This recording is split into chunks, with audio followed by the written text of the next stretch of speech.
Hi, how's everybody doing? It's Crazy Monkey here again. So this blog update, we're just hiking in the mountains right now, and the date is November 7th. So the election results have come through. Let me just see if I'm in the picture. All right, hopefully I'm in the picture now. I don't want to walk too far. It's about a 20-foot cliff right here. All right, so basically the election results have all come through. It's November 7th. Basically, Democrats now have a majority in the House. Republicans still have a majority in the Senate. And, basically, the election results were mixed. It was very mixed. I'm trying to think how to go with this. It was very mixed. It was like 50-50, basically. And the scary thing, though, this is the scary thing, in states like Alaska, states like Texas, Florida, where Republicans should have won by like 20 points, especially Alaska and Texas. Florida maybe 5 or 10 points, but the Republican won by like just a few points. And that's really scary, and that really needs to be a wake-up call for conservatives. Because if the Democrats win in like a state like Texas, I mean, it's over. The Democrats win in Texas, pretty much the country's lost. You know what I'm saying? In a presidential election, if Texas and Florida voted for a Democrat, there's really no path for a Republican to win. And that's what they're trying to do. That's what the Democrat socialist mass immigration party is trying to do. They're trying to just flood this country with just massive amount of immigrants. And then a lot of these immigrants, 60-70% of them vote for the Democrats, even in a state like Texas. And then what happens is that state then flips to a Democrat state. And once it flips to a Democrat state, it's virtually impossible for it to ever flip back to a Republican state. That's very, very rare. Look at California and how socialist California has become. I mean, California's like to the point of no return. I don't think that state will ever vote Republican again, at least not in, anytime soon. Maybe if there's some sort of revival or something in the country, and some conservative revival or something, maybe then, but like in our present day system, California is too far gone. And, what the Democrats really want to do is they want to just keep flooding this country with millions, tens of millions, 100 million immigrants, illegal immigrants, Muslim refugee immigrants. Just flood this country with just hundreds of millions of immigrants, tens of millions of immigrants. Have 70% of them vote for the Democrats, because that's about what it is. About 70% of these immigrants that come to the country vote for the Democrats. And then they're going to just flip states, like Texas and Florida, and then they're going to create a socialist third world country right here in America. That's their system. So though I'm really glad that Alaska voted for a Republican governor, and I'm really glad that King, he's a congressman in northwest Iowa, he won by like 2 points. I think he won by 51-49.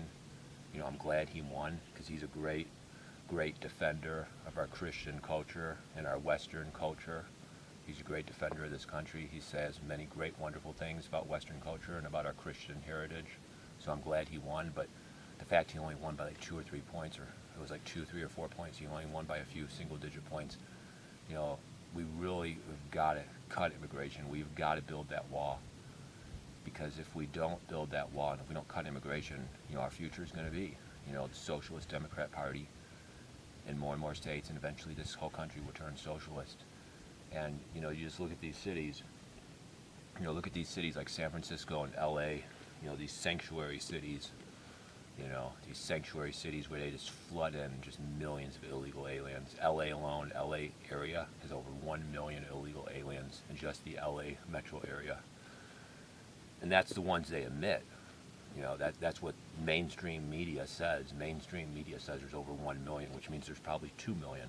And what has that done to the wages in LA for the blue-collar workers? They've collapsed.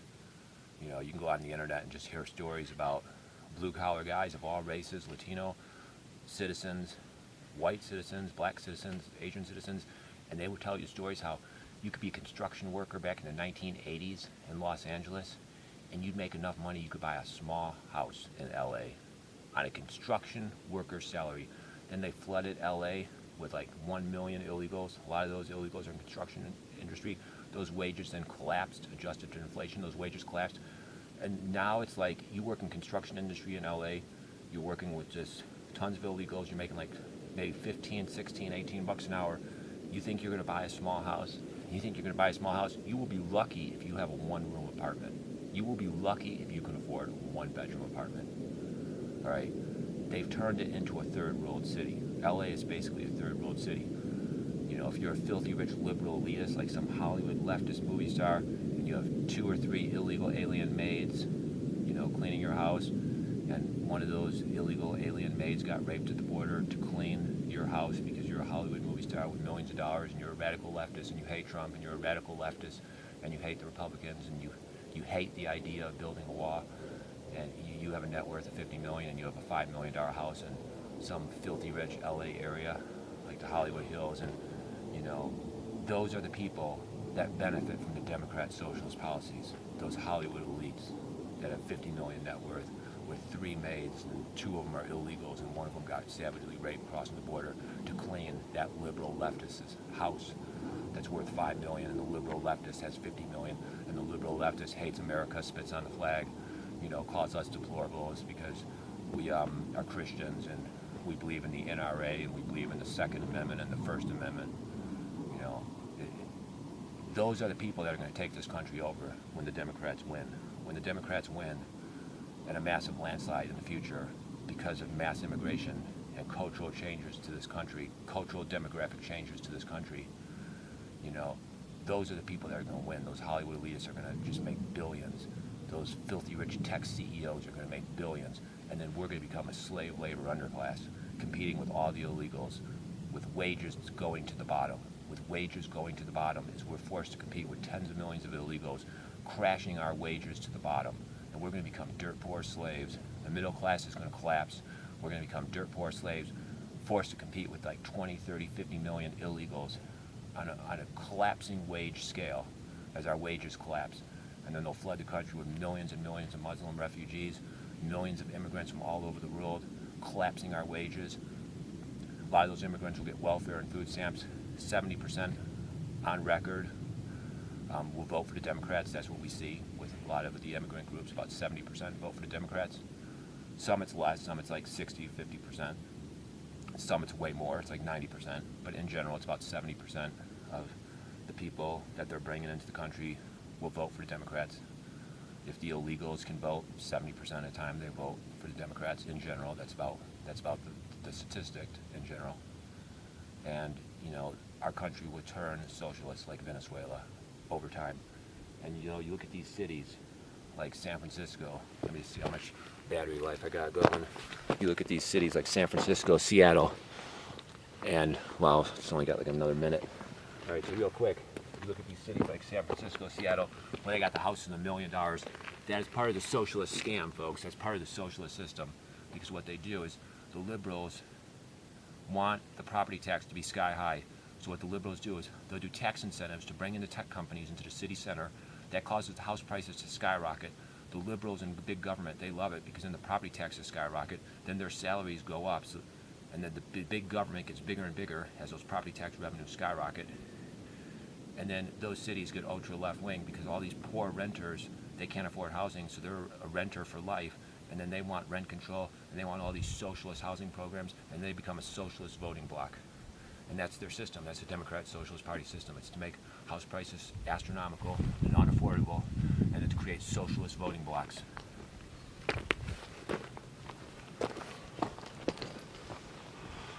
All right, so we've got about 20 more seconds. All right, so real quick, I just want to say something real quick. So I will say this though. I hope Trump builds the wall. I hope he uses the military to build the wall if necessary.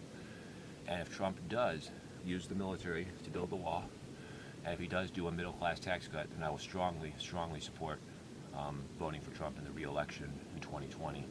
But he's got to build that wall. He's got to build the wall. He's got to cut illegal immigration dramatically, cut immigration, give a middle-class tax cut, and then I will strongly support Trump in 2020. Just want to say that real quick.